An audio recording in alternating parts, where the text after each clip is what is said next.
ఈ నెలలో ఎక్కువగా ప్రార్థనలో ఉంటూ నీ హృదయాన్ని నీళ్లు కుమ్మరించినట్లుగా ప్రభు సన్నిధిలో కుమ్మరిస్తూ ప్రార్థన చేసుకో.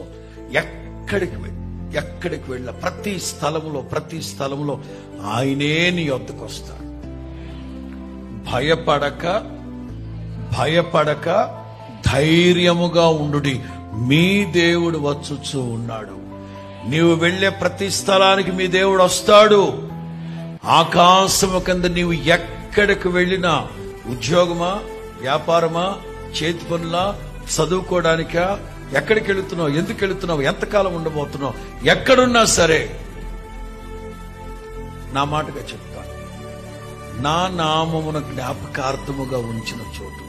నేను చెప్పాలంటే ఎక్కడికి వెళ్ళినా, ఏ ప్రాంతానికి వెళ్ళినా దేవుని నామాన్ని, దైవ సన్నిధిని వదిలిపెట్టకుండా, ఆధ్యాత్మిక జీవితానికి దూరం అవ్వకుండా, బలహీనుడు కాకుండా అలా ఆధ్యాత్మిక జీవితాన్ని పట్టి పెట్టుకుని ప్రార్థనా జీవితంలో నిలిచి ఉండండి.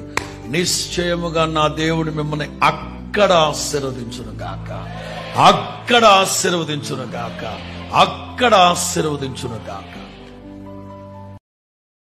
Download ShareChat.